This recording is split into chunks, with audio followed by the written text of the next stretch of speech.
So today on the show, we're going to show you how to safely tow a Sprinter van, or for that matter, any kind of vehicle with a tow bar. It's a procedure that I've been using for a number of years, and you're going to absolutely love it. Okay, so I need to tow a Sprinter. Really expensive to do that, so I've devised you know the thing. a little method to tow one around necessary if I don't have AAA. First thing you're going to need to do is remove the front bumper cover. I have an excellent 4-minute video show you how to do it. Cover comes off within about 30 minutes. Super simple, super quick. So now I'm going to take out the 13mm bolts on each side. Even with all the bolts out of the front bumper reinforcement, it's still not going to come off. It's got an epoxy coating over it from the factory, so we're going to have to use a hammer and a chisel. It's a little factory glue. You break the seal on the top and the bottom. You can work your way to the other side. Oh! It didn't even record yet. Obviously, we got no fine footage of that coming off thanks to the new camera woman. And it pops off just like that. Don't let it hit you in the legs. Okay, so I wanted to square up bracket the same as this one. Obviously, I didn't know how the heck I was going to do this when I started this bracket, so that's why I didn't show you. If we look down here, we want to try to keep this flat. Did it okay, so job. If we look at the corner edge of this bracket, it's centered in this hole. I have a video showing you exactly why this will work, outing what I'm going to do. Description below for that. It'll show you that you can do this procedure on anything, I promise. And how it works. No matter what you think you can or cannot do, if anyone else can do it, you can do it too. And I absolutely promise you. This way and this way. And I'm basically right on the outside edge where that washer paint is. The same thing over here. Moved the bracket, drilled a 1/8 hole right here. Drill that all the way through both pieces, down to 1/2 inch size. Looks pretty good. Now I flip it over, drill the back. That's what she said. I'm gonna put my bracket on there, and I want it to be flat. Not here though, and somewhat level before I make my mark. So I put some washers up underneath there. Now, of course, I could have measured center to center from these holes here. Also work as well for drilling the next hole, but I wanted to also make sure that I could get it somewhat flat. Also found over the years, call me carpentry challenged clay for nothing. Exact measurements aren't my forte. So we go ahead and we're gonna keep that somewhat square and straight on that plane. And I actually added these 2 washers here. And for quick and nasty, we're gonna do it this way. So I don't have to do any measurements and I don't have to mess your life up the way I'm gonna mess mine up. Definitely messed my life up starting to do these YouTube videos. I only take psychological value in the comments and the joy that you folks give me. There's no monetary stuff here. Make that as flush as possible. I went ahead and put 5 washers underneath there. I looked at the back side of this. It doesn't look ultra square. It seems to look right on the top. And if you wanted some extra security for towing for a long distance, you could have made some gussets like this from some scrap steel on the back of the bumper there. 12 gauge or 10 gauge with some sure higher durability. It's definitely not the Sistine Chapel, but looks okay. If I was going to tow this any more than 5 to 10 miles, I'd remove the rear portion of the drive shaft. We're going to need an 8mm Allen head socket, pry bar, hammer, screwdriver, and a lighter in case we have to set this on fire. No, this is not the moment for the crack pipe. We use these in case we have to burn it down. Penetrating spray on these bolts will not hurt. Just put it on the back side of these. Of course, these are really tight fit, so you want to try to tap that inside there. Extremely tight. So long style hatcheting wrench come in handy. Make sure you break all 4 loose. Move any of the bolts. Taking the time to grab pneumatics once everything is loose makes things much easier when you're only removing a couple of bolts. Now, unless this drive shaft's been out recently, you're gonna just fall out of place. You're gonna end up taking the hammer, tapping it back, then using the screwdriver to get it separated.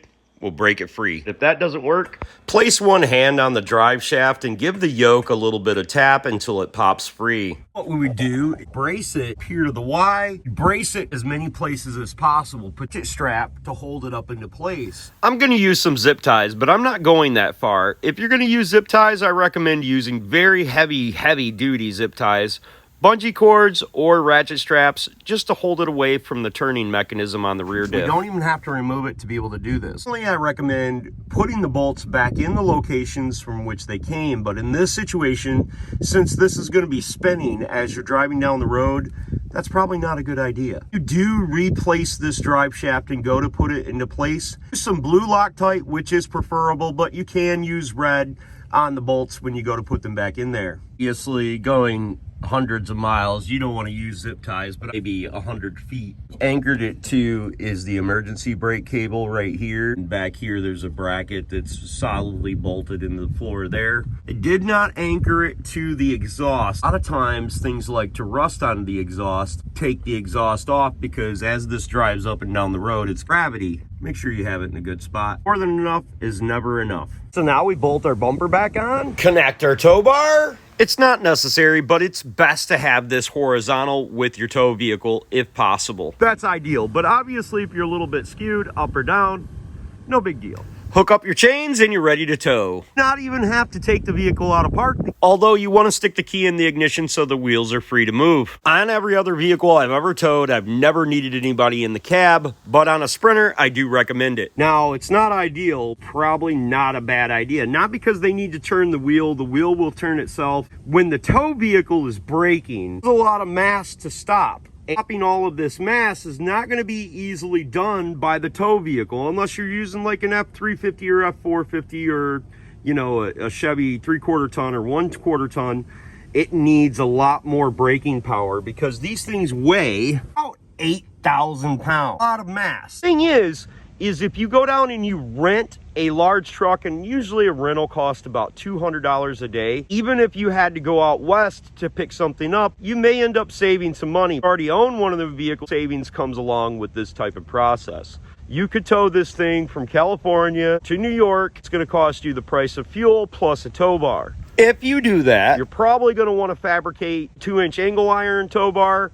If you're going to be towing that far, I highly recommend it. There are steel companies all across the country that will supply you with this piece of bar from their scrap pile for very cheap. Putting it like this and bolting my brackets to it right about here. The space between these brackets doesn't make a lot of difference. We just want to make sure that it comes in on an angle. So a couple of feet away on each one, be okay. Just be like Bob the Builder up in this bitch. Just make sure it's somewhat square and somewhat centered. I would just use the top 2 bolts up here on both sides. Reason the other bumper will work. We're dealing with an archway. Oh, I almost forgot. Up the safety chains and all of that stuff. Thought to myself, need to add that? Well, and I realized common sense isn't as common as it used to be. Oh, instead of just manuals telling us to how to set the timing and not to drink the battery acid. Oh, hook up your safety chains. Just in case you're wondering why and how this works. You leave your steering wheel unlocked, key to the on position so it doesn't lock. Your vehicle that you are towing will follow the tow vehicle. And straight why? It's a short that we took from the vehicle as we were towing it.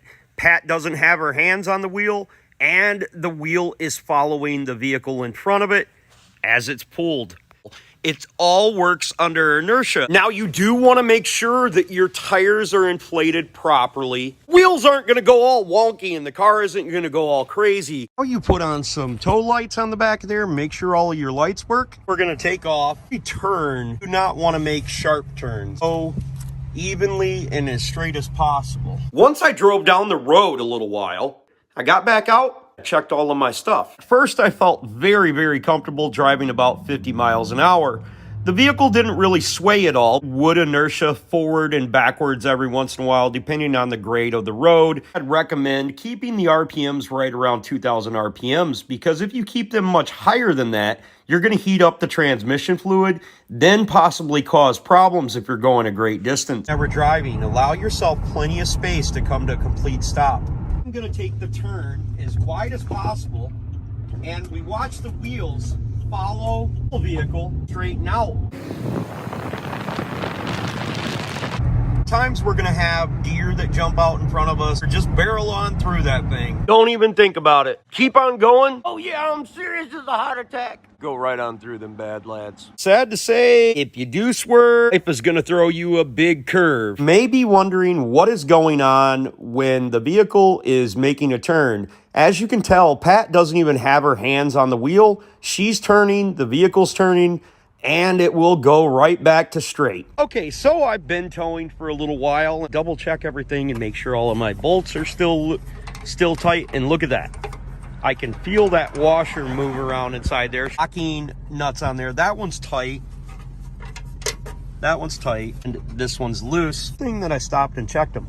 So now that we've been driving for about, I'd say 25 miles, most of the butterflies in my stomach have went away, and I'm really confident that we're going to be able to get this thing home, even though I'm still a little bit cautious when I go around 90-degree curves. But keeping a very safe distance from other drivers is an extremely good idea. You have a lot of inertia and weight that you need to stop, and stopping the vehicle quickly definitely doesn't happen in this situation. When I started moving this thing out, I couldn't barely tell that it was back there. It pulled really, really easy. When I went to back up, I noticed here in a moment that my hitch actually pushed a little bit into the bumper. But because the backside of the bumper is flat, it made it seem like if I wanted to pull this thing from Michigan to California, I certainly could do it. Pushed in them washers and stuff into there. Really rusty, so not that big a deal. Definitely don't think that that would have happened if I would have just been towing forward. We could have made the gussets. Even though I personally believe you should use the 2-inch full iron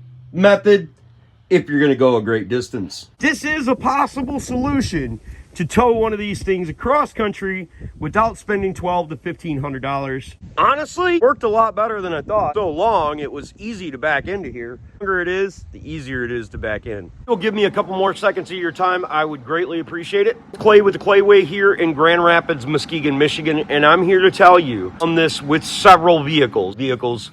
Long distances, short distances, it will work. You are going to be apprehensive. If you weren't apprehensive, though, mistakes happen. Have any mistakes, and we don't want you to have any mishaps. Obviously, we can't be responsible for them types of things. Safe as possible. Speed down. Keep doing your stuff. It'll be okay. What you feel comfortable with. Remember, if anybody else can do it, you can do it too. Be the next to them, be the absolute first to you. If you've got a question for me, you can hit me up on Clay's AC and Auto Repair on the Facebook Messenger. I answer them for absolutely free. I don't collect the information. I don't care about your baby mama drama. Probably help you with your whip. Consider subscribing to the channel. Thumbs up and comment down below. I try to answer everybody I possibly can, and I will do so for as long as I can. God bless, folks. Have the absolute best of days.